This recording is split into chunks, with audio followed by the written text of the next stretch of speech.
नमस्कार सभी को। आज हम एक विशेष चर्चा के लिए यहाँ पर आए हुए हैं। श्रीमान चंद्र प्रकाश जी बाड़मेरा, जो ज्योतिष के बारे में विशेष ध्यान रखते हैं। तो लगभग 30 सालों से ज्योतिष से जुड़े हुए हैं, तो हम इन्हीं से बात करते हैं। आज के इस सेशन में अगर आपको ये जानकारी चर्चा के माध्यम से जो हम आप तक पहुंचाना चाह रहे हैं कि ज्योतिष का सामाजिक परिवेश में क्या प्रभाव होता है और कैसे होता है, अगर ये आपको पसंद आए तो लाइक और शेयर जरूर कीजिएगा। मेरा नाम चंद्र प्रकाश बाड़मेरा। मेरी जन्मभूमि बीकानेर रही है और मेरी कर्म भूमि अहमदाबाद है। मेरे पिताजी जो थे वो ज्योतिष का ज्ञान रखते थे। मेरे प्रथम गुरु वही थे। मैंने शुरुआत में जो भी सीखा है उनसे ही सीखा है। मैंने उनसे विरासत में उनकी किताबें ही ली है। मेरा अनुभव बढ़ता गया, लोग आते गए। ईश्वर कृपा से जो मेरे मुंह से निकलता था वो होने लग गया। तो ये भी एक ईश्वर कृपा के बिना संभव नहीं है।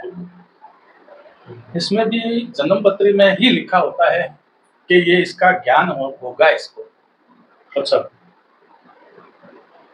क्योंकि ज्योतिष तो बहुत लोग बन जाते हैं खाली ऐसे ही पढ़ के, लेकिन इसमें जो वैदिक ज्योतिष है जिसको बोलते हैं, वो जो गणित पे आधारित है वो बहुत कम लोगों को पता है। आजकल क्या होता है कि लोग इसको पैसे कमाने का जरिया बना रहे हैं। इसके कारण बहुत लोग क्या करते हैं कि इस पे विश्वास नहीं करते हैं। तो मैं उन लोगों को ये कहता हूँ कि आप भले विश्वास करो चाहे ना करो, आप अगर आंखें बंद कर लोगे तो आपको कुछ दिखेगा नहीं। जो चीज है वो तो है ही नहीं। एक्चुअल में क्या होता है कि लोग ये मान बैठे हैं कि अपने साथ कुछ भी अनुकूल नहीं हो रहा है, तो इसका मतलब अपना समय खराब चल रहा है। ज्योतिष वोतिष को छोड़ो, क्या करेंगे वो अपना ध्यान भटका देंगे, ये करेंगे। समय तो निकलना ही है अपने आप क्या, और जैसे जैसे समय क्या है कि निकलता जाएगा, अच्छा समय भी आ जाएगा। इसलिए वो ज्यादा इस जाएंगे ज्योतिष के पास, वो क्या कहेंगे, इतने मंत्रों का जाप करवाना होगा, इतना खर्चा है तुम्हारा। अब खर्चा ही तो नहीं है हमारे पास। हाँ। तो इसलिए उनका क्या है कि थोड़ा बहुत यही कारण है कि मैं ये बताना चाहता हूँ कि जरूरी नहीं है कि आप कोई खर्चा करके अपने ग्रहों को बदल सकते हैं। अच्छा, अपने व्यवहार से भी आप ग्रहों को बदल सकते हैं। अच्छा, वहाँ तो समझने लायक है। क्या है कि इसी कारण ज्योतिष बदनाम बहुत हो गई है। असल में जो हमारे ऋषि मुनि होते हैं उनको क्या है कि बहुत हर घड़ी का उनको ज्ञान था। वो बहुत ही सटीक जानकारी इतना तक बता देते थे कि अभी वो आदमी क्या कर रहा है और कहाँ पे है। तो उसको क्या है, श्राप भी मिला हुआ है। अच्छा, ज्योतिष को श्राप भी मिला हुआ है कि आप पूरी जानकारी 100% कभी भी सही नहीं होगी। तो अभी क्या है, मैं ये नहीं कहता जीवन में कि मैंने बहुत कुछ पा लिया है या मैं कोई बहुत विद्वान बन गया। ये तो महासमुद्र है। मैं तो अभी सोचता हूँ मैंने जो 30 साल दिए हैं उसमें मैंने अभी एक बूंद भी कुछ भी सीखा नहीं। लेकिन जो भी मेरे गुरु कृपा से, मेरे इष्ट की कृपा से मैंने जो कुछ भी सीखा है, मैं चाहता हूँ कि इस समाज के काम आए, इस देश के काम आए और परिवार के काम आए। तो ये कैसे काम करता है इससे समाज को, परिवार को क्या फायदा हो सकता है? मैं आपको हर एक ग्रह की डिटेल बताऊंगा, और वो अपने परिवार में आसपास ही है, कहीं बहुत दूर नहीं। अच्छा, कैसे? जैसे कि ग्रहों का राजा होता है सूर्य, और सूर्य क्या है, वो है पिता। तो जीवन में अगर किसी का सूर्य खराब है तो वो अगर पिता से बना के चलेगा, पिता की सेवा करेगा, पिता के मार्गदर्शन में चलेगा, तो वो बहुत तरक्की करेगा। अच्छा। सूर्य जो है वो राजा है, लेकिन उसमें अहम भी है। अगर किसी का सूर्य पावरफुल होता है तो उसको अहम और घमंड भी बहुत होगा। वो सिर्फ आदेश देना जानते हैं, सुनना नहीं जानते जीवन में। इसलिए सूर्य जिसके अच्छा है कुंडली में, वो छोटे मोटे पद तो उसको मिलेंगे ही, वो उच्च पद प्राप्त करता है जीवन में। और अगर वो उच्च पद प्राप्त करता है, लेकिन जैसे ही उसको घमंड, अहम, गुस्सा आना चालू हो जाता है, उसका पतन चालू हो जाता है। इनकार आती हो पतन की ओर। हाँ, पतन की ओर अग्रसर हो जाता है। लेकिन किसी की कुंडली में अगर सूर्य खराब भी है, लेकिन वो पिता की अगर सेवा करता है, पिता के कहे में अगर चलता है, तो उसकी कुंडली में भले सूर्य कितना भी खराब हो, लेकिन वो अच्छा फल देगा ही देगा। बिल्कुल सही बात। और अगर कुंडली में किसी के बहुत अच्छा भी है, लेकिन वो पिता का अगर सम्मान नहीं करेगा, तो उसका अच्छा फल उसको मिलेगा ही नहीं। अब बहुत लोग बोलेंगे कि जिनके पिता ही नहीं है वो क्या करें। हाँ, ये भी एक प्रश्न है। तो घर में जो भी बड़े हैं, चाहे चाचा है, चाहे ताऊ है, या जो भी है, जो बड़ा भाई है, उनका सम्मान करें। और वो सूर्य को जल चढ़ाना चालू करे, सूर्य के मंत्र जप करना चालू करे, और सूर्य को पिता तुल्य माने, तो उसका भी सूर्य अच्छा हो जाएगा। सूर्य जो है ना, वो सरकारी लाभ भी देता है।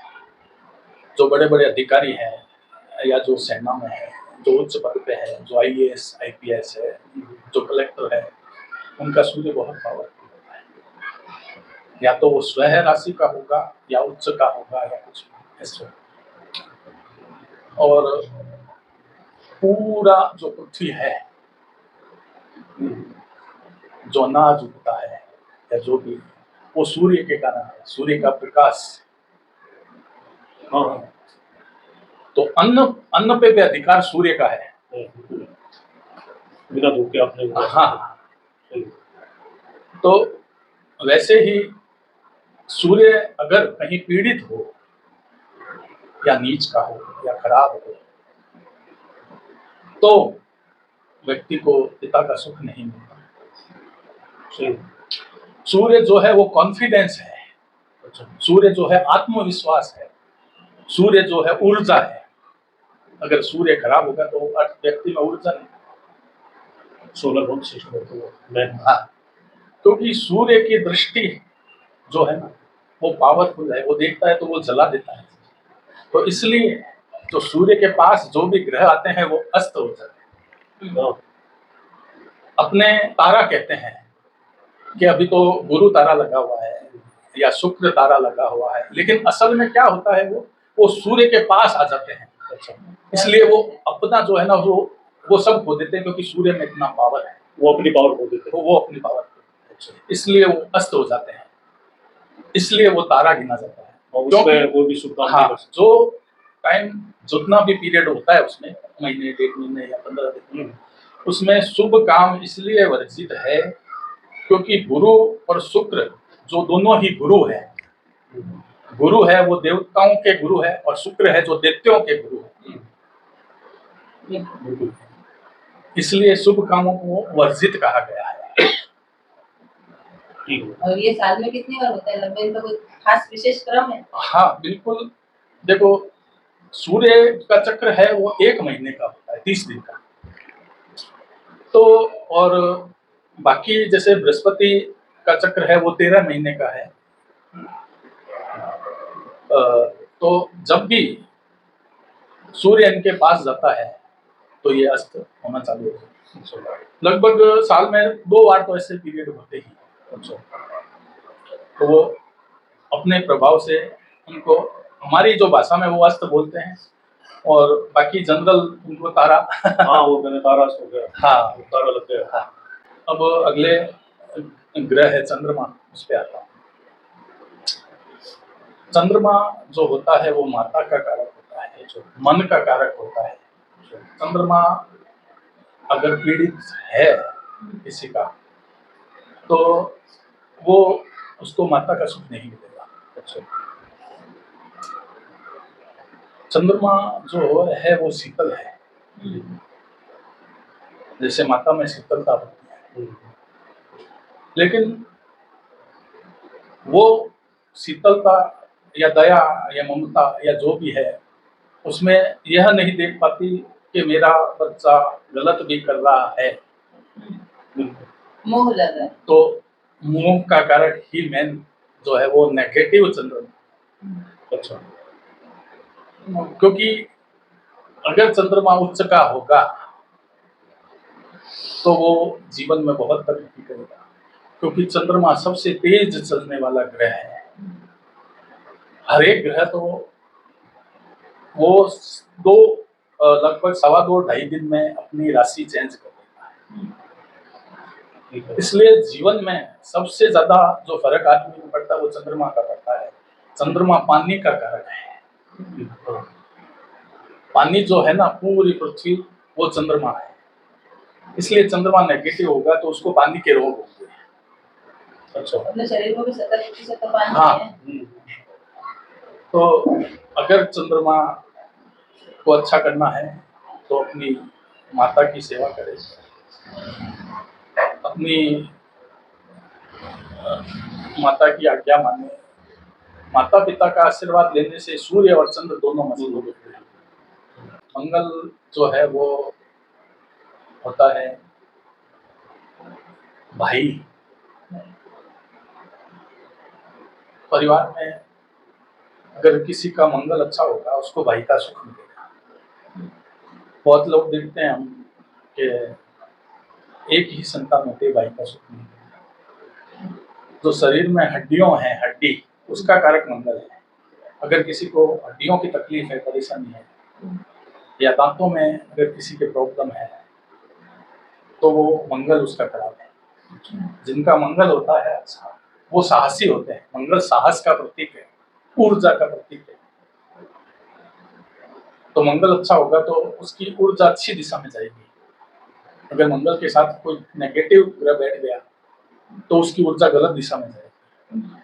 जैसे जो सैनिक है, जैसे पर्वतारोही है, जो साहसिक काम करते हैं, जो ट्रैकिंग करते हैं, उनका मंगल अच्छा होता है। जिनका मंगल अच्छा होगा भले उनके सामने 10 व्यक्ति भी आ जाएंगे तो वो पीछे नहीं हटेगा, लेकिन जिनका मंगल कमजोर होगा वो अंदर से डरपोक होंगे। तो मंगल को अगर अच्छा करना है तो आप अपने भाई से संबंध अच्छे रखिए। मंगल का प्रतिनिधित्व जो है वो लाल कलर पे होता है। तो हम किसी को मंगल का दान बताते हैं, जैसे लाल मसूर की दान कर दी।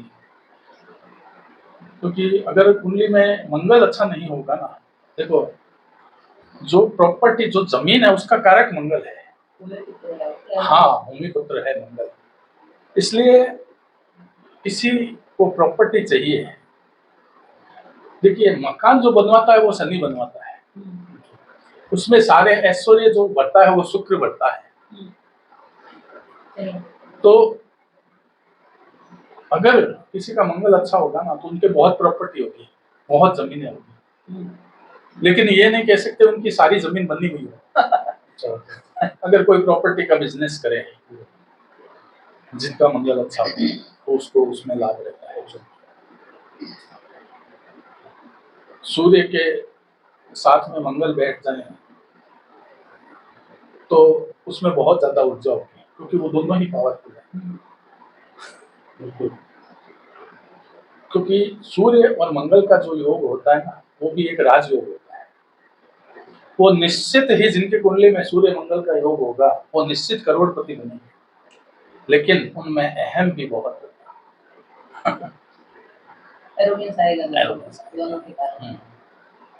अब आता है बुध। बुध जो है वो क्या है? बुध है बुआ, बहन और बेटी। अच्छा, अगर किसी की कुंडली में बुध खराब होगा तो ना तो उनको बुआ जी का सुख मिलेगा, ना उनको बहन का सुख मिलेगा, और ना ही उनकी बेटी भी उनकी दुखी रहेगी। ये भी ज्योतिष के कारण ये भी ज्योतिष के कारण है। चंद्र और बुध अगर साथ में बैठ जाए, क्योंकि ये पिता पुत्र है, तो व्यक्ति मानसिक रोगी हो जाएगा। बुध जो है उसका खुद का कोई विचार नहीं है, वो नपुंसक ग्रह है। जिसके साथ बैठता है वो वैसा ही बन जाता है। इसलिए जिसकी कुंडली में बुध खराब होगा ना, वो उनकी जो है वो नेगेटिविटी बहुत ज्यादा होगी, और मैं शक, ईर्ष्या, जलन और वहम, ये बुध नेगेटिव हो तो देता है। जो गालियां निकालते हैं, जो अपशब्द बोलते हैं, उनका बुध खराब होता है। और वो भी उसका कारण होता है। बुध वाणी का कारक, वाणी का कारक है। बुध व्यापार का कारक है। अगर कुंडली में किसी के बुध अच्छा है तो वो अच्छा व्यापारी होगा, क्योंकि बुध जो होता है वो सही टाइम पे सही निर्णय लेने की शक्ति देता है। सही टाइम पे सही शब्द बोलने की बुध के कारण ही आदमी में आता है। अगर बुध अच्छा नहीं है तो आदमी अगर 10 बातें में 4 बातें भूल जाएगा। उसमें जल्दबाजी बहुत होगी, हर काम में वो जल्दबाजी करेगा।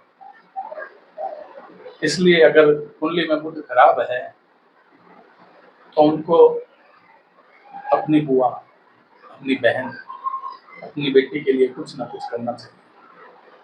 जो प्रकृति है वो भी बुध में आती है, उनकी सेवा करनी चाहिए। जो किन्नर है, जो इंद्रिय है, उनकी सेवा करनी चाहिए। ये सब बुध से जुड़े। तो अब आता है गुरु, बृहस्पति। बृहस्पति ज्ञान का कारक है।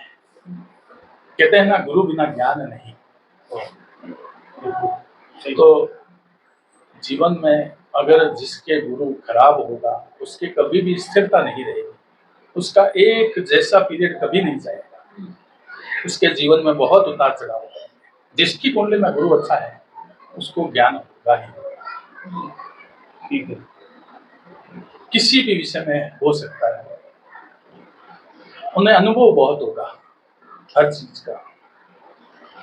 अगर अच्छा करना है गुरु तो उनको गुरु की सेवा करनी चाहिए, और गाय की सेवा करनी चाहिए, मंदिर की सेवा करनी चाहिए, क्योंकि मंदिर भी गुरु है।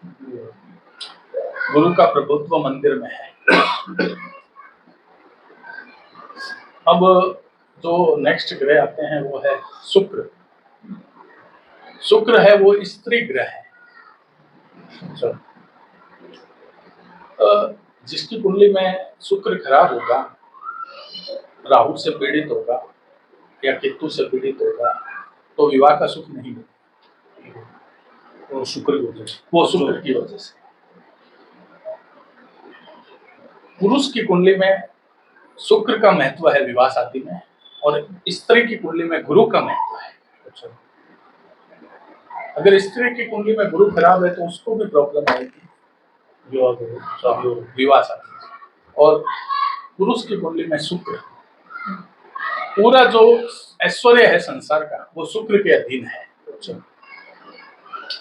तो जिसका देखते हैं हम, जिनके बड़े बड़े बंगले हैं, जिनके पास लग्जरी गाड़ियां हैं, हाँ, सुविधा के सारे साधन है उनके, क्या जो भी पूरी सुविधा है, उनका शुक्र बहुत बढ़िया होता है, शुक्र बहुत अच्छा होता है।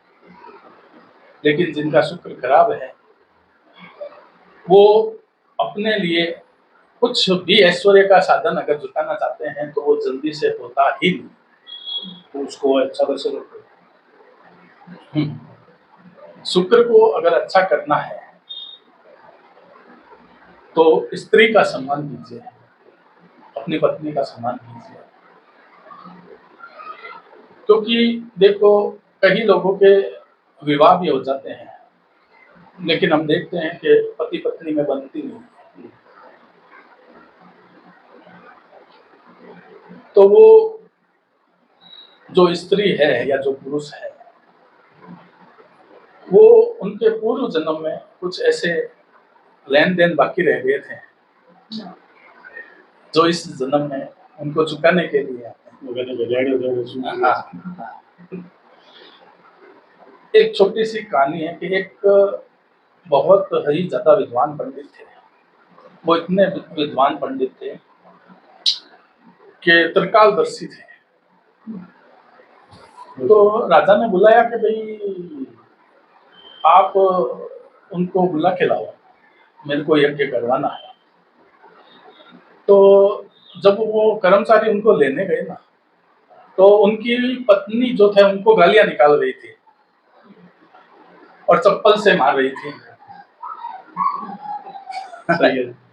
तो वो गए, वो देखा उन्होंने दृश्य, और फिर उन्होंने कहा मैं राज आज्ञा से आया हूँ और आपको लेने है और आपको ये यज्ञ करना है। तो बोले चलो तो मैं चलता हूँ। तो जब वो चले तो उन्होंने पूछा कि महाराज आप इतने त्रिकालदर्शी है, इतने ज्ञानी है, और आपकी पत्नी के ये क्या है, पिछले जन्म में थी गाय और मैं था कौवा, मैं बार बार उसको चोंच मारता था। तो आज जो है ना, वो जो पिछले जन्म का कर्म है ना, मेरे को इस जन्म में चुकाना पड़ेगा। नहीं, आप उससे क्या भाग नहीं सकते? हाँ, कहने का मतलब ये है, आप भाग नहीं सकते। इसलिए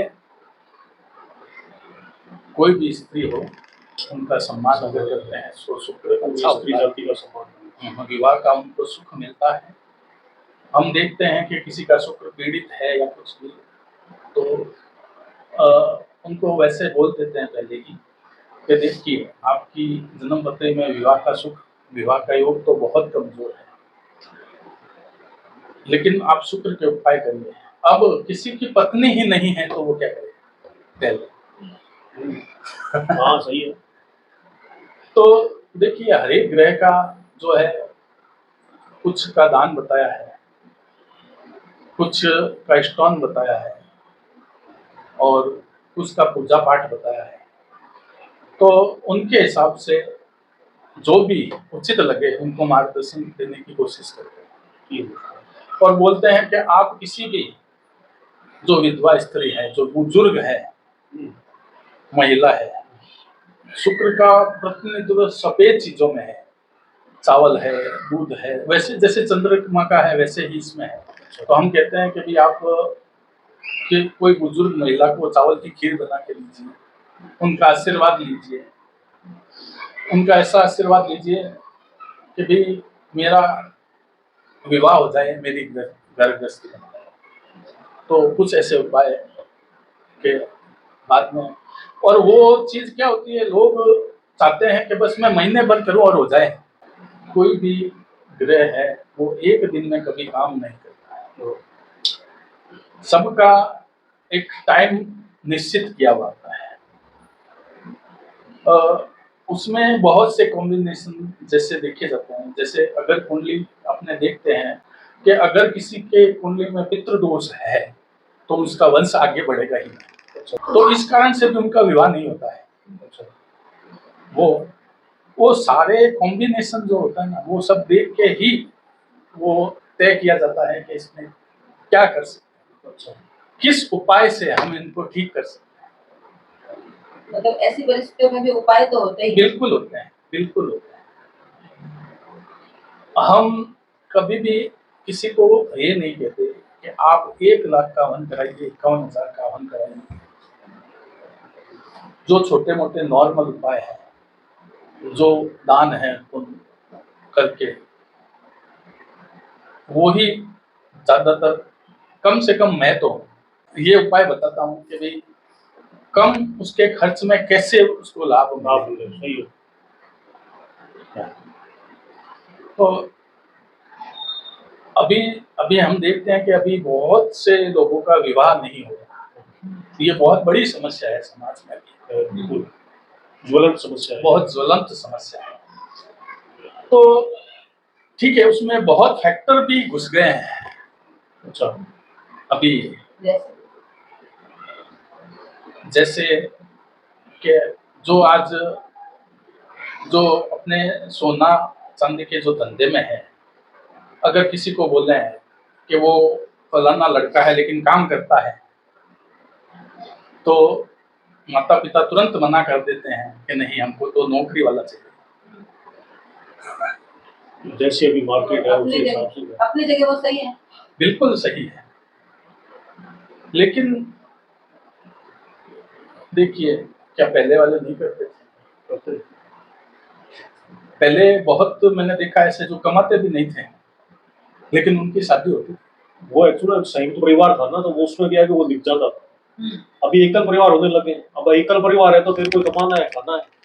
देखिए क्या है, अभी जो माता पिता है ना, वो क्या चाहते हैं कि मैं अपनी संतान, अपनी बेटी का भविष्य में अभी ही लिख दूं।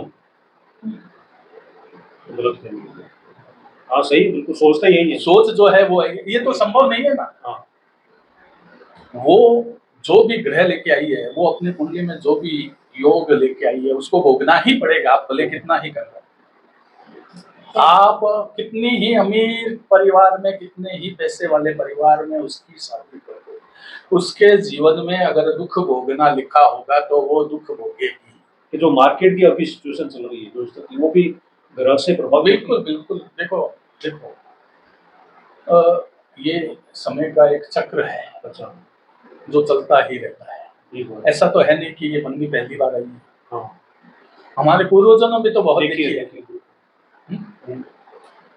तो आदमी क्या है, अभी ठीक है, अभी के परिवेश में खर्चे बढ़ गए हैं या आपने बढ़ा लिए हैं, ऐसा भी कह सकते हैं। क्योंकि देखो, आज भी अगर 15 दिन और 10 दिन भी काम हो ना, तो घर खर्च और रोटी चलाने में कोई दिक्कत नहीं है। लेकिन आपको अगर एसी का बिल भरना है, आपको अगर मोबाइल चलाना है, तो उसमें तो दिक्कत आएगी, उसमें तो प्रॉब्लम आएगी।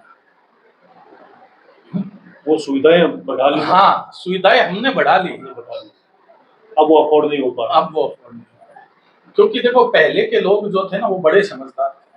वो जब खराब समय होता था ना, उसका इंतजाम करके रखते थे। दूरदर्शी थे, दूरदर्शी पहले सोच के रखते थे। सोच के रखते थे कि कभी ऐसा भी वक्त आ सकता है, क्योंकि उन्होंने देखा है, युद्ध देखा है। हाँ, देखा है।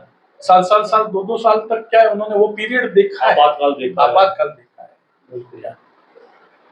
तो आप अपने बच्चों पे विश्वास कीजिए कि मेरी बेटी के जीवन में अगर राजयोग होगा तो ये गरीब के घर में भी जाएगी ना, तो राज करेगी, क्योंकि इसकी कुंडली में लिखा हुआ है। आप तो चाहते हैं कि मैं पूरे जीवन की व्यवस्था इसके कर दूं, तो कैसे हो सकता है? आदमी का तो पल का ही पता नहीं है, आप जीवन की पूरी व्यवस्था कैसे कर सकते हैं? आज हमारे अपने समाज के बच्चों पे विश्वास नहीं करके आज अदर समाज में काफी लोग दे रहे हैं। चलो क्या, तो अब देखो क्या होता है कि जब शादी से पहले तो बहुत कुछ देखते हैं, लेकिन शादी के बाद में कोई तकलीफ हो जाता है तो कहते हैं कि ये तो लड़की का भाग्य है। कुंडली का इसमें क्या रोल है? हाँ देखो, कुंडली मिलान भी एक पहलू है। कुंडली देखिए, पहले भी हमने देखा है कि कुंडली मिलाते नहीं थे, लेकिन जीवन निकल जाता था। नहीं, मैंने अभी भी कुछ हैं ऐसे लोग जो क्या कि कभी उनका एक ही मानना है, या तो कुंडली से नहीं करना है तो उसको निकालो मत। अगर कुंडली निकाल लिया तो फिर कुंडली देख करके आप करो। और जब उन्होंने कभी अपने परिवार में जितने भी शादियां हुई है, बिना कुंडली के शादी करी है और परिवार एकदम अच्छे से उनकी निभ रही है। और अब भी कहते हैं कि सारे गुण मिल गए, उसके बाद में तलाक की सुनने में आती है, घर में क्लेश हो रहा है। हाँ, ये भी विरोधाभास जो है। हाँ बिल्कुल, मैं इसके लिए आपको बताता हूँ। देखिए, पहले भले कुंडली मिले या नाम संयुक्त परिवार आपने बोला होते थे, आज पति पत्नी में कुछ भी अनबन हो गई या झगड़ा हो गया है कुछ भी, तो बड़े दोनों को समझा देते थे और उनके आदर सम्मान से वो मान भी जाते थे। तो इसमें ग्रह क्या प्रभाव पड़ता है? देखिए, जैसे कुंडली में भी ये भी लिखा हुआ होता है कि भले आप कुंडली इनकी कितनी भी मिलाओ, लेकिन प्रॉब्लम जीवन में, शादीशुदा जीवन में आएगी। ये लगभग देखो, और लोग बताते हैं या नहीं, लेकिन मैं तो बताता हूँ, जो भी मिलाता हूँ या जो भी, उनको पहले ही मैं सारा बता देता हूँ। मैं उनको ये भी देख लेता हूँ कि इनके संतान सुख में दिक्कत है, परेशानी है, तो मैं उनको वो भी बता देता हूँ। तो कुंडली जो मिलान करते हैं हम, उसमें खाली यही देखते हैं कि उनके आपस में अंडरस्टैंडिंग कैसी रही। अगर वो अच्छी है तो प्रॉब्लम आएगी लेकिन जीवन निकल जाएगा, क्योंकि भले ही कितना ही एक दूसरे के पति पत्नी के बीच में हो, लेकिन प्रॉब्लम तो आती है। कुंडली मिलान बहुत लोग ऐसा कहते हैं कि हम मानते नहीं या करते नहीं, तो मैं ये कहता हूँ कुंडली मिलान से ये पता चल जाता है कि इसमें कुछ दोष है या तो उसका निवारण हो सकता है। क्योंकि देखो जो होना है वो तो होगा ही। जैसे ज्योतिष में बहुत लोग उदाहरण देते हैं कि भाई बारिश बरस रही है वो तो आएगी, लेकिन हमने रेनकोट पहन लिया है या छाता ले लिया तो हम बच गए हैं, लेकिन वो जो आ रही है वो तो आ ही है। क्योंकि ज्योतिष जो निकली है उसको कहते हैं ज्योति प्लस ईश, यानी कि ईश्वर के नेत्रों से जो ज्योति निकली है वो ज्योतिष है। तो आज के समय में कुंडली मिलाना भी आप जरूरी समझते हैं? बिल्कुल जरूरी समझता हूँ मैं। उसमें जो दोष है उसका निवारण होता है तो उनकी जीवन चल जाएगा, उनका निभ जाएगा। और अगर नहीं मिलती है तो हम पहले ही बता देते हैं कि ये मिलान नहीं होता। क्योंकि आप देखते होंगे अभी क्या प्रॉब्लम, अभी हमारे में संतान की भी बहुत प्रॉब्लम आ रही है। संतान नहीं होती है बहुत लोगों को, मेडिकल की हेल्प लेनी पड़ती है। क्योंकि मेरे पास बहुत केस ऐसे भी आते हैं, जैसे अभी ताजा आया था, शादी को 3 साल हो गए। अब जब वो चाहते हैं कि संतान हो तो नहीं हो, मैंने उनको पूछा कि भाई आप साल भर होते ही क्यों नहीं आए? इनकी कुंडली में तो नाड़ी दोष है। नाड़ी दोष संतान ना होने का कारण बनता है। नाड़ी दोष जो होता है असल में, देखिए ये भी एक भ्रांति है जो मैं आपको थोड़ा, आपने बहुत अच्छा प्रश्न पूछा है। हर एक आदमी के 3 नाड़ी होती है, वात, पित्त और कफ। तो अगर पति और पत्नी के एक ही नाड़ी हो तो वो नाड़ी दोष गिना जाता है। अच्छा, अगर दोनों की वात नाड़ी अगर मिल गई तो आने वाली जो भी संतान है वो वायु के रोग से ग्रसित हो। अच्छा, बहुत बढ़िया ये मतलब इसका प्रभाव है। हाँ, अगर किसी की दोनों की पित्त ही नाड़ी है तो उसको पित्त के रोग बहुत होंगे। अच्छा। और अगर किसी के कफ नाड़ी है तो कफ के रोग, इसलिए नाड़ी दोष में मना करते हैं। अच्छा। विपरीत नाड़ी का अगर संयोग हो तो वो संतान आने वाली जो है वो रोगग्रस्त है। अच्छा, इसलिए नाड़ी दोष में मना करते हैं। ये नहीं कहता कि संतान नहीं होगी, मैंने वो देखा है कि नाड़ी दोष में किसी के लड़कियां ही लड़कियां हैं। हाँ, देखे हैं वो उसका कारण नाड़ी दोष की वजह से। हाँ बिल्कुल, लेकिन उसमें उनमें जो है ना वो प्रॉब्लम भी बहुत आती है, उनमें कुछ ना कुछ परेशानी, कुछ ना कुछ रोग है। तो नाड़ी दोष में विवाह नहीं करते हैं, ज्यादातर मना कर देते हैं। उनके भी कुछ उपाय है? बिल्कुल, नाड़ी दोष की पूजा भी होती है और उसमें कुछ परिहार भी है जो पंचांग में दिए होते हैं कि अगर नक्षत्र है कुंडली में तो नाड़ी दोष लागू नहीं करता। अच्छा, अगर दोनों की एक ही राशि है लेकिन नक्षत्र अलग अलग है तो नाड़ी दोष नहीं होगा।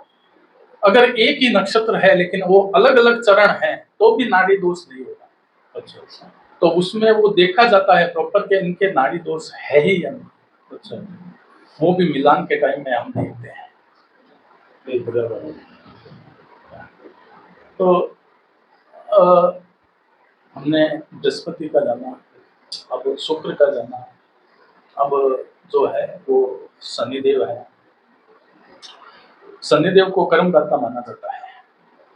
अच्छा, जीवन में हम जो भी अच्छे और बुरा जो कर्म करते हैं उनका फल जो है वो भगवान ने शनिदेव को दे रखा है देने का। कि व्यक्ति जिस हिसाब से कर्म करे आप उसको इस हिसाब से आपका फल देना है। उसको न्यायाधीश जो है वो शनिदेव है कुंडली में। जिनकी कुंडली में शनि अच्छा होगा वो मेहनती होगा, क्योंकि मेहनत पे भी अधिकार शनिदेव का है। इसलिए जो भी मजदूर है वो शनि के रूप गिने जाते हैं। तो कुंडली में अगर शनि अच्छा नहीं है तो उसमें ऊर्जा नहीं है, उसमें लेजीपन होगा, वो आलसी होगा। आज की शनि के साढ़े साथी है वो क्या? शनि की साढ़े साथी जो होती है वो चंद्र राशि के हिसाब से देखी जाती है। जब शनि जैसे किसी की मेष राशि है, तो जब शनिदेव मीन राशि में आते हैं तो हमेशा जैसे राशियां हैं उनमें 3 राशि को हमेशा साढ़े साथी और 2 राशि को ढैया चालू रहती है। तो मीन में आते हैं शनिदेव, तो मेष राशि की जो है ना वो साढ़े साथी चालू होती है। कुंभ राशि की जो साढ़े साथी है ना वो उतरती होती है, यानी साढ़े साथी यानी कि 7.5 साल। शनिदेव जो एक राशि में 2.5 साल रहते हैं, क्योंकि उनकी चाल जो है वो धीमी है, मंद गति है, इसलिए उनका प्रभाव भी बहुत लंबे समय तक रहता है। इसलिए उनके उपाय भी करने पड़ते हैं, क्योंकि वो उनकी साढ़े साथी के कारण जीवन में बहुत लोग प्रॉब्लम फेस करते हैं। इसलिए लोग ज्यादा ये डरते हैं कि अरे मेरे को साढ़े साथी है, तो वो शनिदेव जाते हैं, तेल चढ़ाते हैं, शनि मंत्र जाप करते हैं, सती चालीसा करते हैं, अपने अपने हिसाब से जैसे जिन्होंने बताया। शनि जो है वो सूर्य के पुत्र हैं। शनि और सूर्य में बनती नहीं है, क्योंकि शनि जो है वो सूर्य के औरस पुत्र हैं। और तो जब भी कुंडली में शनि सूर्य बैठते हैं तो पिता से मतभेद होता है, दोनों साथ होते हैं, या शनि की दृष्टि पड़ती है, क्योंकि इसमें शनि की दृष्टि सबसे ज्यादा खराब मानी जाती है। क्योंकि शनि जहां बैठते हैं ना उस चीज की तो वृद्धि करते हैं, लेकिन जहां देखते हैं ना वहां उस चीज की कमी करते हैं, उस चीज की प्रॉब्लम पैदा करते हैं। अगर कुंडली में शनि जिनका अच्छा है उनको साढ़े साथी में डरने की कोई जरूरत नहीं। जिनके कर्म अच्छे हैं उनको शनि की साढ़े साथी में डरने की कोई जरूरत नहीं है। लेकिन जिन्होंने खराब कर्म किए हैं उनको तो वो बिल्कुल न्याय करेंगे, वो छोड़ेंगे। और हर 30 साल का ये चक्र है शनि का जो चलता रहता है, तो अपनी साढ़े साथी में वो अच्छा और बुरा फल प्रदान करते हैं। इसका कोई खास उपाय संक्षिप्त जो पारिवारिक रूप से किया जा सके? देखिए, शनि जो है वो मजदूर है, मजदूरों की सेवा करें। शनि का प्रतिनिधित्व तेल पे है, वायु पे है, तो तेल की बनी हुई चीजें हम उनका दान करें, मजदूरों को खिलाएं, तो उनसे शनि अच्छा होता है, उनका आशीर्वाद है। हमारे आप देखते थे कि पहले के घरों में डाकूत आते थे तो छाया दान करते थे लोग, छाया देख के वो देते थे। तो ये भी एक शनि का बहुत अच्छा उपाय था। इसके बारे में थोड़ा सा विस्तृत रूप से आप बताएं, छाया दान का क्या? देखो, शनि देव जो थे उनकी माता का नाम छाया था। अच्छा, सूर्य देव की पत्नी थी संज्ञा, उनकी बहन का नाम था छाया। अच्छा, इसलिए छाया दान का महत्व है क्योंकि छाया उनके माता का नाम था। तो भले कितना ही आदमी बुरा क्यों ना हो, लेकिन वो अपने माता के सामने तो झुकेगा ही, और जो माता कहेगी वो करेगा जरूर। इसलिए छाया दान का जो है ना बहुत महत्व। जिनकी कुंडली में अच्छा शनि है वो अपने मेहनत से कमा के खा लेते हैं, भले वो कुछ भी काम कर लेंगे। शनि को अगर अच्छा करना हो तो आप मजदूरों की सेवा कीजिए। अब जो आते हैं वो है राहु देव। राहु जो है उनका कुंडली में अगर अच्छा हो तो वो नेता भी बन जाते हैं, राजनेता। जिनके राहु बहुत अच्छा होता है, जिनको तुरंत कमाई चाहिए, वो पूरा प्रतिनिधित्व राहु के हाथ में है। इस कलयुग में, इस युग में राहु और शनिदेव ही चलते हैं ज्यादातर। क्योंकि देखिए आप, अभी जींस पैंट चलती है, उसका कलर है ब्लू, और ब्लू कलर है शनि का। अभी लोग ब्लैक पैंट पहनते हैं ज्यादातर, देखा होगा, वो कलर है राहु का।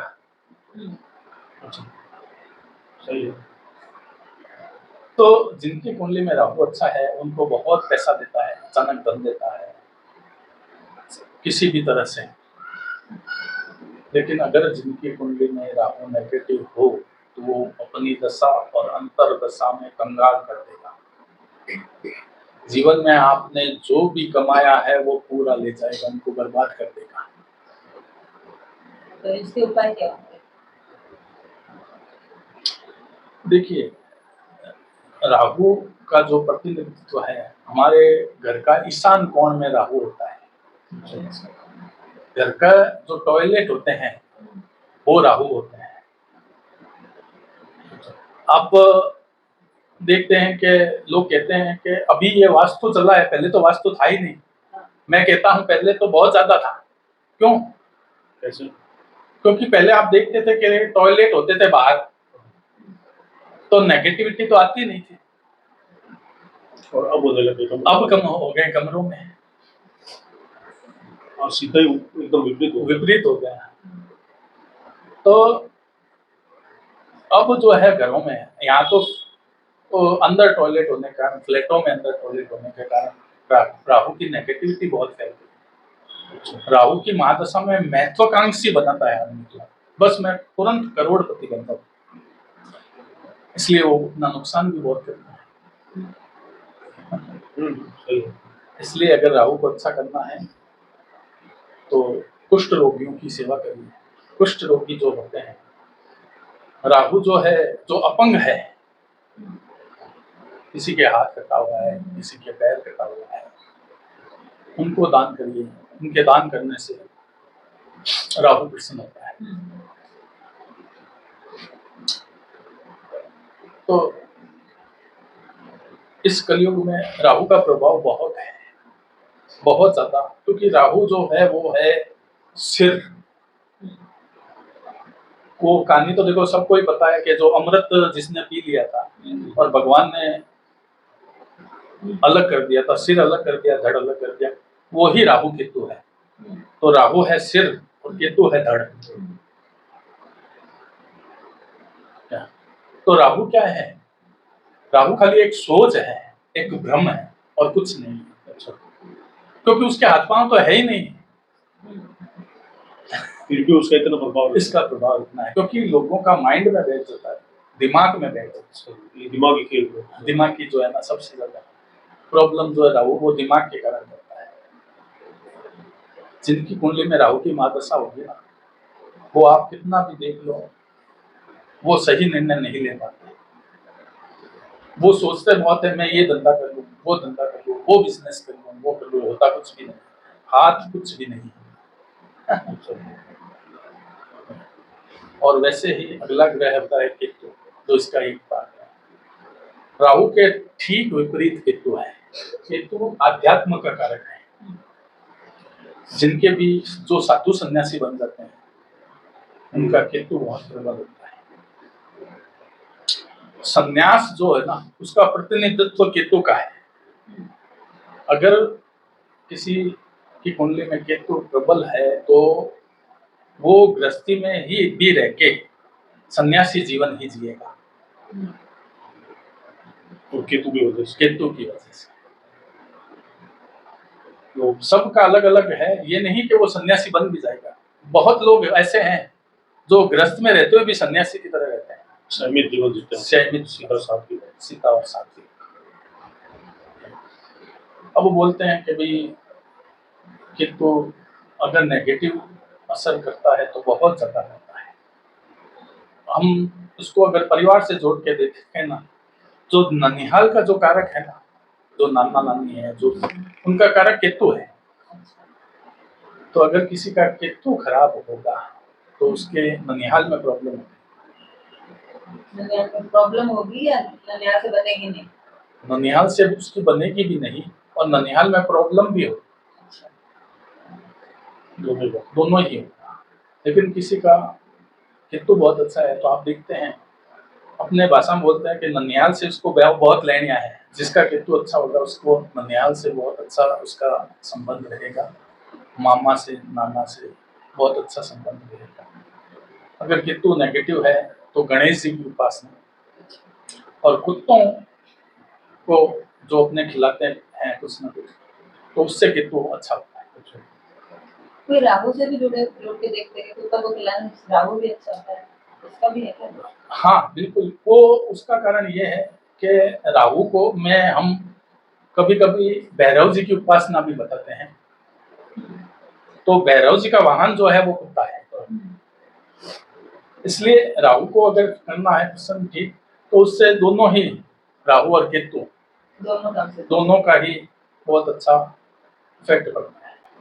हर एक ग्रह से संबंध होता है। जैसे अगर बुध का संबंध राहु से हो जाए तो आदमी जड़ हो जाता है, जैसे कहते थे ना जड़ भरत क्योंकि वो पत्थर के समान, उनको कितना कुछ भी कह लो उस पर वो बुध राहु का कॉम्बिनेशन होता है। चंद्र से अगर राहु मिल जाए तो वो ग्रहण योग हो जाता है, सूर्य से अगर मिल जाए तो वो भी ग्रहण योग हो जाता है। तो अलग अलग ग्रहों से कॉम्बिनेशन भी होता है। चंद्र अगर गुरु के साथ में बैठ जाए तो वो गज केसरी योग हो जाता है। गज यानी कि हाथी और केसरी यानी सिंह, उसका जीवन सिंह और हाथी के समान। अलग अलग देखो, हजारों राजयोग, दरिद्र योग, बहुत योग कुंडलियों में होते हैं। अलग अलग ग्रहों के मित्र होते हैं, अलग अलग ग्रहों के शत्रु होते हैं, अलग अलग ग्रहों की दृष्टियां होती है कि अगर मित्र की दृष्टि देखिए तो वो अच्छा फल देता है, शत्रु की दृष्टि देखिए तो वो खराब फल देता है, वक्री भी होता है, वक्री हो जाते हैं। तो वक्री जो होते हैं वो क्या होता है, देखिए सूर्य और चंद्रमा कभी वक्री नहीं होते, बाकी सब ग्रह वक्री होते हैं।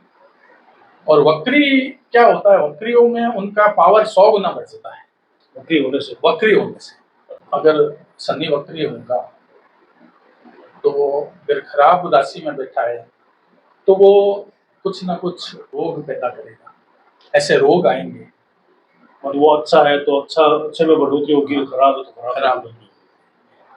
एक सवाल है बता रहा है कि कई लोग मैंने भी अपने जिंदगी में देखे हैं ऐसे कि वो किसी का बुरा हित कुछ भी नहीं कर रहे हैं, क्या किसी को पीड़ा पहुंचाना है, कष्ट करना, उनका क्या है कि वो किसी की तकलीफ दूर करने में आगे रहते हैं, सेवाभावी है, सब कुछ है, फिर भी वो ऐसे गंभीर रोग से ग्रस्त हो जाते हैं, उसका क्या कारण है? बिल्कुल, देखिए कुंडली जो होती है ना वो एक पूरा व्यक्तित्व है आदमी। अच्छा, उसमें जो देखा जाता है ना उसमें एक पूरा कॉम्बिनेशन होता है सब ग्रहों का। अच्छा, तो जीवन में संपूर्ण सुख तो किसी को नहीं मिलता क्या, तो कुछ ना कुछ ऐसा दोष जरूर होता है, उसके कारण उनको ऐसे रोग मिलते हैं। और ज्यादातर जैसे रोग हैं वो राहु शनि या ऐसे कॉम्बिनेशन हो, कुछ ऐसे उनके कारण। उनके भी क्या ऐसे आसान घरेलू उपाय हो सकते हैं? बिल्कुल हो सकते हैं। उसमें जैसे हर चीज एक दूसरे से गुथी हुई है ना, वैसे ही ग्रहों का कॉम्बिनेशन बहुत जटिल है। क्योंकि इसमें क्या होता है कि कुंडली में 12 घर होते हैं और सबकी अपनी अपनी, जैसे किसी का माता पिता से देखा जाता है, किसी घर से माता पिता का, किसी घर से भाई का, किसी से पत्नी का। उसमें लग्न भाव होता है, जो प्रथम भाव होता है वो देह भाव होता है, वो आदमी का स्वयं का होता है, खुद का। और उससे ही पता चलता है कि आदमी स्वस्थ रहेगा या रोगी रहेगा। अच्छा, ठीक है।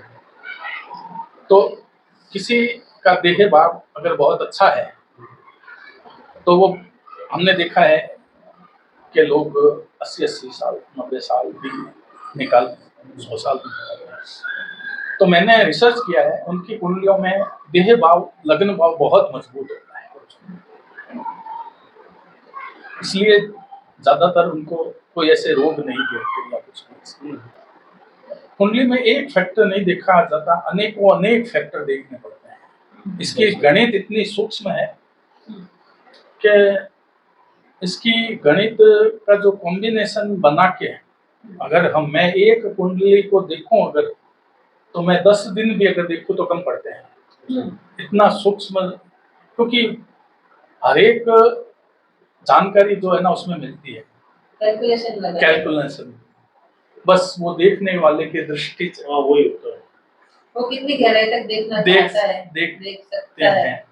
वो एक पूरी किताब की तरह है, पूरी किताब की तरह है, एक व्यक्तित्व है जीवन का जिसमें हमें कुछ बातें देखते हुए भी हम कह नहीं पाते, क्योंकि हमें ये देखना पड़ता है कि ये कितना सहन कर सकता है, हम इसको कितना बताएं कि ये सहन कर सकता है। सही। अगर मैं किसी की देख लूं कि इसकी 2 महीने के बाद में मृत्यु होने वाली है, तो मैं उसको ये नहीं बता सकता सीधे, तो हम उसको ऐसा सीधा कभी किसी को ऐसे नहीं बोलते, हम उसको जरूर ऐसा बोलते हैं कि आपका टाइम अभी खराब है, आप ये उपाय करिए, तो इससे जो है ना आपको कुछ राहत मिलेगी। क्योंकि देखो हर एक आदमी के जीवन में 3 या 4 बार जो मार्केस बनता है, तो वो कब देह ले जाए, कब शरीर ले जाए, वो किसी को कुछ पता नहीं चलता। उसको इतना ही कहते हैं आपकी आयु है पूरी, उसमें आप जो भी करो अपने अच्छे कर्म करो, क्योंकि हम अपने कर्मों से सब ग्रह को अपने ठीक कर सकते हैं। व्यक्ति अगर अपने संतुलन से चले, अपने व्यवहार से चले, तो वो सब ग्रह को बिना पैसे खर्च किए ठीक कर सकता है, लेकिन वो चीज करनी पड़ती है। जैसे सब बोलते हैं कि वो कर्म तो करने पड़ेंगे, तो वास्तु भी इसके अंदर साथ है, वास्तु भी इफेक्ट बहुत डालता है। वास्तु क्या है असल में, हम देखते हैं कि मैंने ये अनुभव किया है, हम कुंडली में देखते हैं और फिर उसको पूछते हैं कि आपकी ये दिशा में क्या बना हुआ है, तो क्या टॉयलेट है या कुछ ऐसा है, या आपने कुछ ऐसा रखा हुआ है, तो वो बोलते हैं हाँ, क्योंकि कुंडली में भी तो दिशाएं होती है, पूर्व पश्चिम उत्तर दक्षिण। वास्तु जो क्या है वो दिशाओं का ही कंसो, वास्तु की कुंडली से पता चल जाता है कि इसके घर में ये प्रॉब्लम है।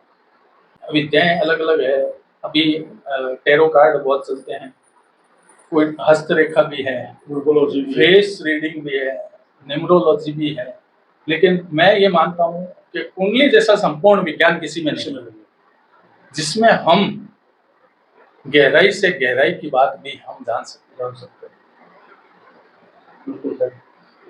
देखो इसमें इतना है कि मैं आपको 2 दिन भी बताऊं तो भी बहुत कम है, क्योंकि ग्रह के साथ नक्षत्र जुड़े हुए हैं, नक्षत्र विज्ञान है वो भी एक अलग चीज है, क्योंकि ग्रह किस नक्षत्र में बैठा हुआ है, वो मित्र नक्षत्र में है, शत्रु नक्षत्र में है, तो वो क्या फल देगा।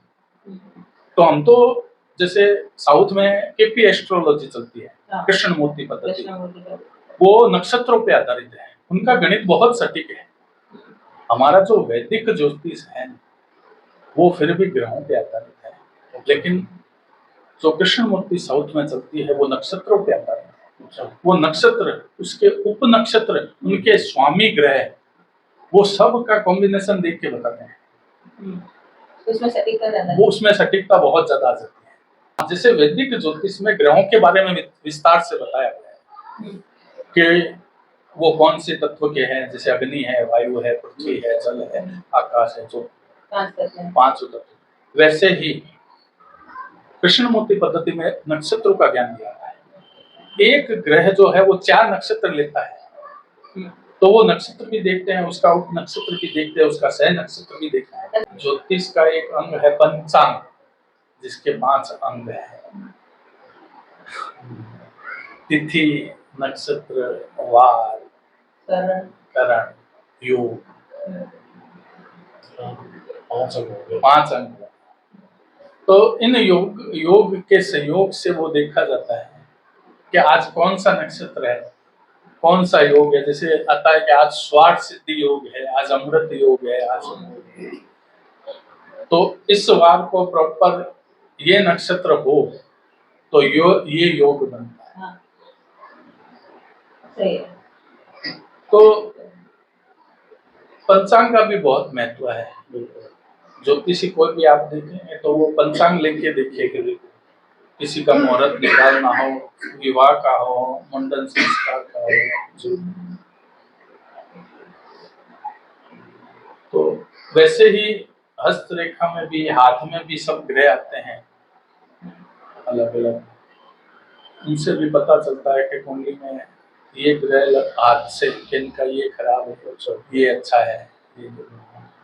लेकिन ये क्या है, इसकी संपूर्ण जानकारी हम, क्योंकि एक जीवन तो कम पड़ जाता है। सही बात है। बिल्कुल सही बात। आपसे जितनी आज जानकारी ली है, जितना हम समझ पाए हैं, तो ज्योतिष एक बहुत विशद क्षेत्र है जिसको थोड़े से समय में कवर कर पाना मुश्किल है।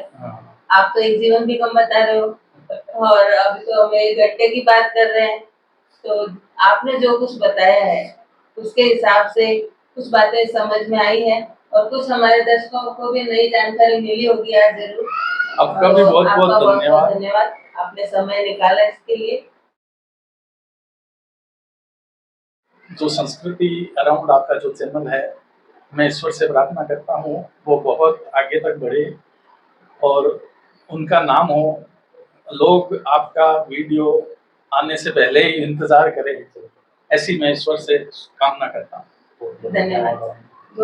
अभी हम संस्कृति अराउंड अस का श्रृंखला है, एक संस्कृति नेचुरल्स, उसमें हम ये तरह के आपके लिए लेके आए, आप जरूर इसको टेस्ट करके बताइएगा। ये अग्नि संदीपन चूर्ण है। अच्छा। जो पेट संबंधित ज्यादातर समस्याओं में कारगर है, भूखना लगना, अरुचि, अपच, अजीर्ण, पेट दर्द और गैस, हर एक प्रॉब्लम में ये अच्छा काम करता है। इसके बहुत अच्छे रिजल्ट मिले। ये है सितोपलादी चूर्ण। अच्छा। तो बाजार में तो मिलता है, वो 5 द्रव्यों से बना हुआ होता है सितोपलादी, अपने 7 स्पेशल द्रव्यों से बनाया हुआ है।